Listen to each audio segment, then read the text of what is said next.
So today is just pretty much going to be a video on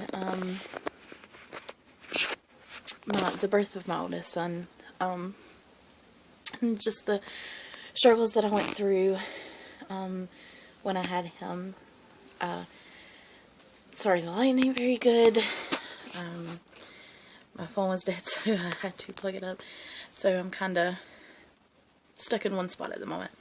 But anyway, to get on to the video, I had my oldest son when I was 17 years old.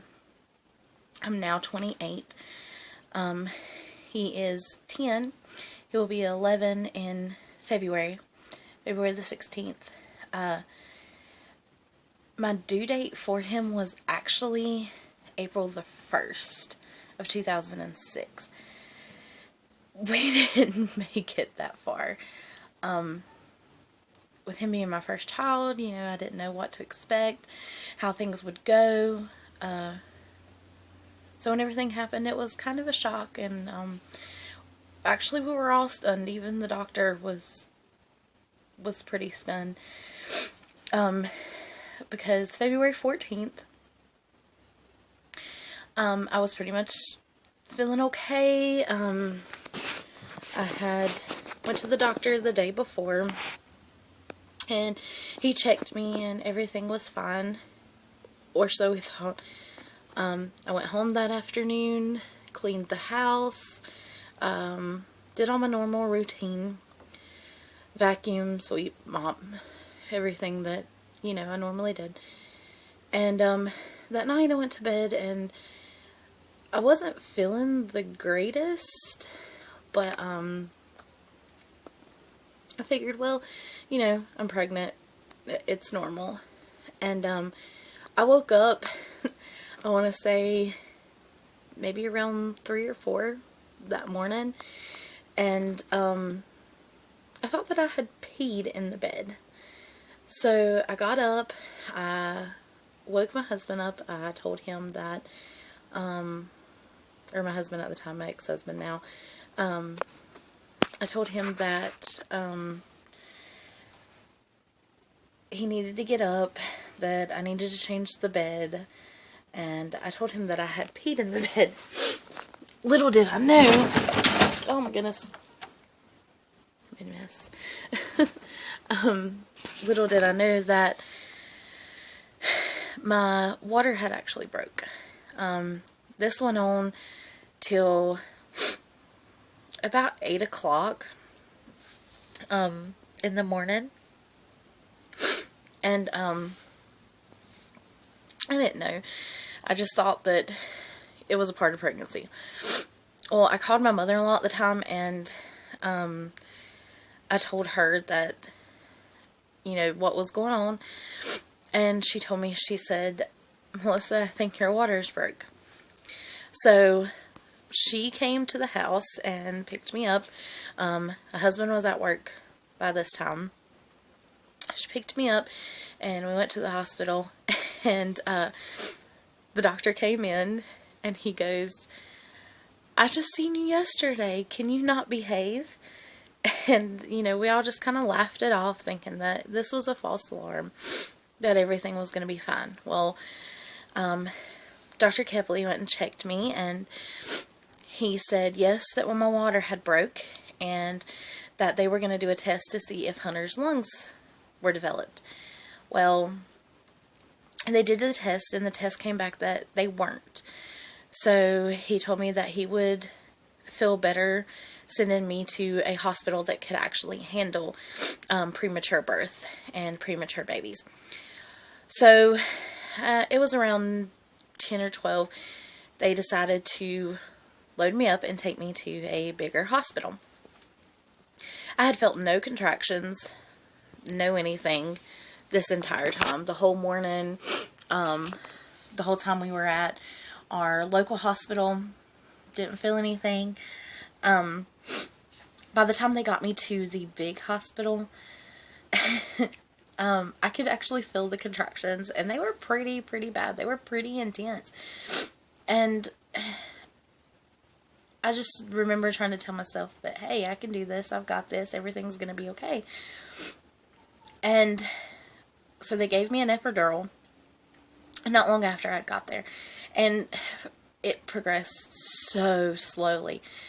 At one point, you know, they were kind of wondering if the epidural may have stopped the labor. And they thought that, you know, maybe I wasn't having him right now. Well, the next morning came, all through the night, you know, I had contractions here and there, and then I just wasn't dilating. It wasn't going like we had all planned.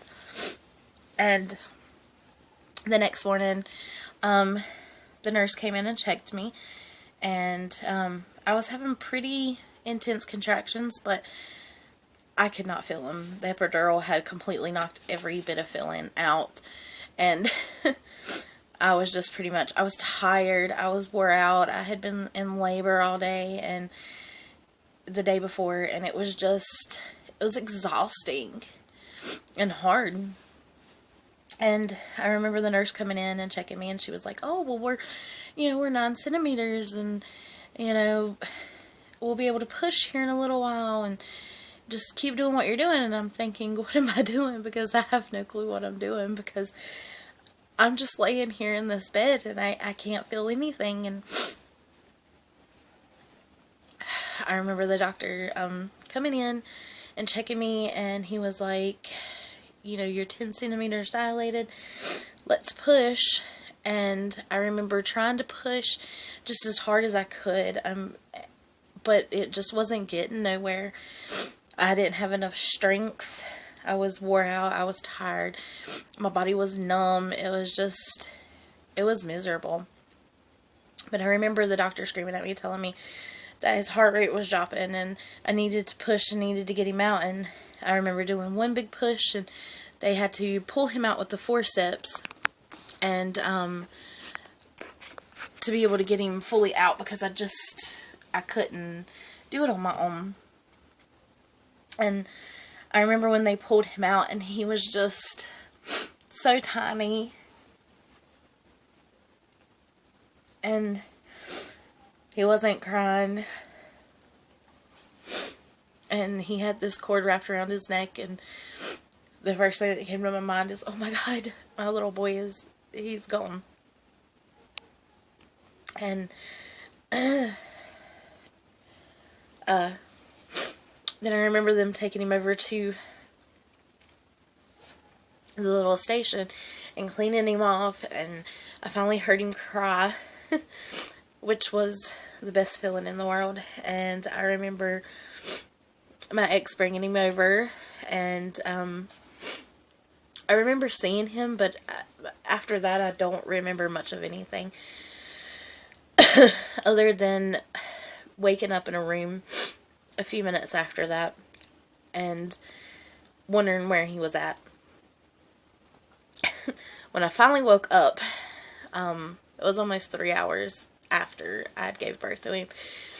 The doctors came in and checked on me. I was still numb from pretty much my hips down, and I remember asking them where my son was, that I wanted to see him, and they kept telling me that I couldn't, I had to wait.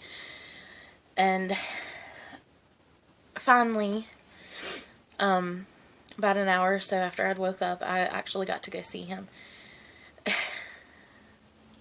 Unless you've been through that, you don't know what it's like to walk into a room full of these little babies who are hooked up to all these machines, and thinking, oh my gosh, you know, there's other mothers in here going through the exact same thing I'm going through right now. But being 17 and going through that was a shocker. And it was scary because I felt like I was alone. Because no you know, none of my friends had kids, and it was different. It was hard. And I remember walking over to the little incubator that he was in, and he was like a yellow color, and he was hooked up to all these machines. He had, you know, a thing monitoring his heart, monitoring his oxygen level. He was hooked up to a CPAP machine, which is this big, huge mask-looking thing that goes up his nose. And he was just little. I mean, most premature babies are really, really tiny. But to me, 5 pounds, 10 ounces, he was tiny. He was really tiny to me. And, you know, he's just laying there. And there's not much that you can do but hold their hand and pray for the best. And I remember not long after that, we were trying to bottle feed him, and, you know, things just weren't going as we had planned. He had IVs in him. After a while, they finally took him off the CPAP machine and just put him on regular oxygen. And of course, we had to go home.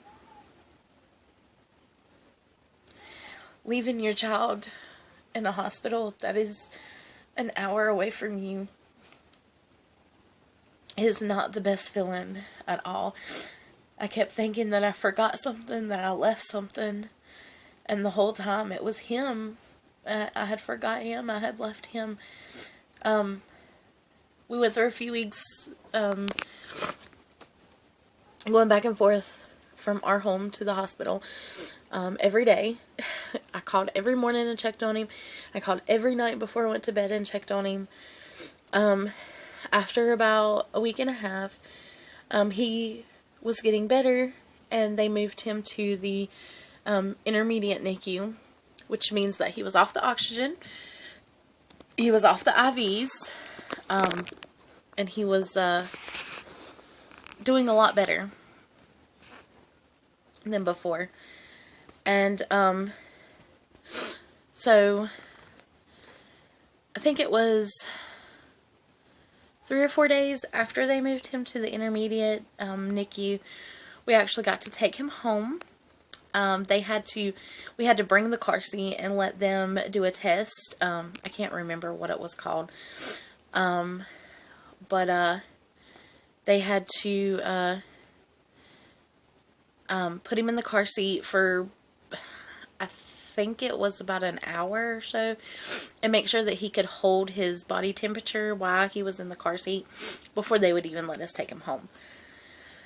I remember him doing good with that. I remember him being able to start eating, and actually being able to breastfeed, to latch on and actually eat.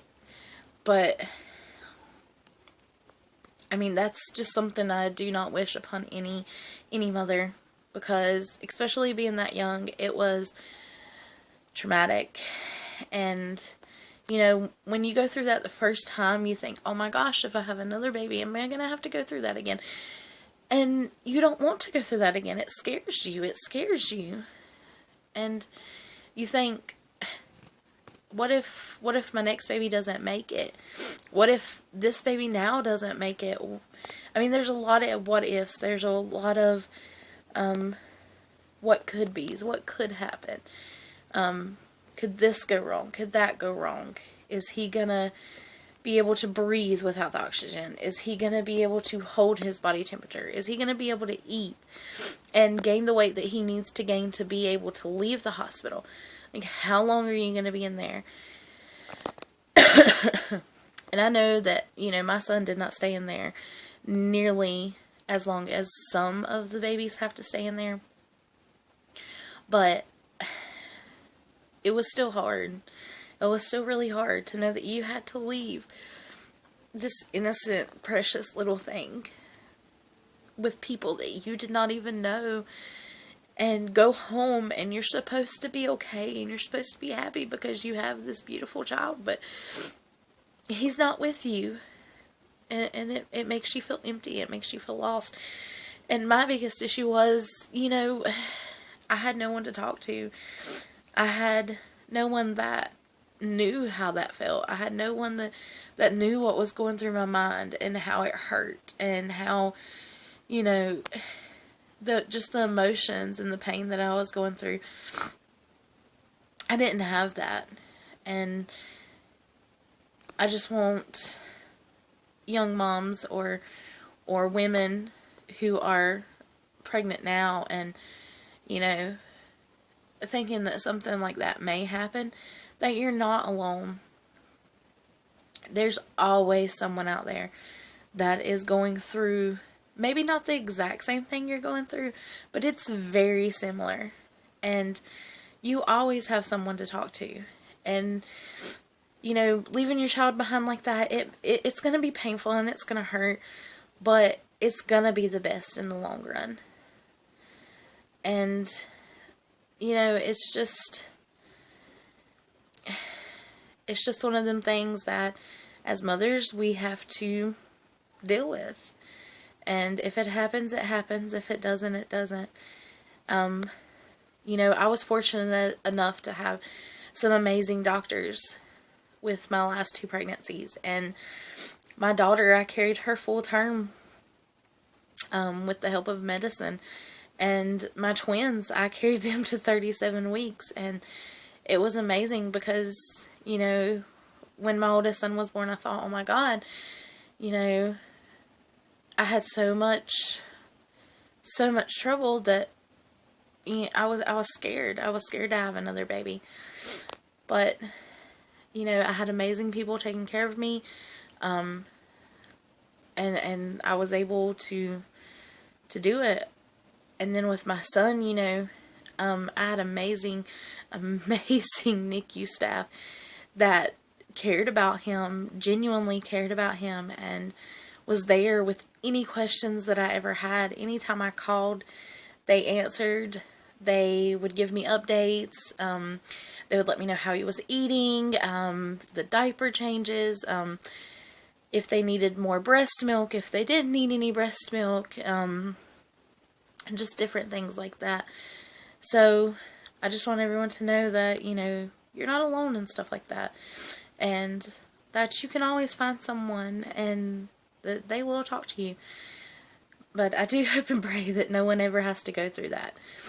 If you have been through that, then you kind of know how it is and kind of what I'm talking about. I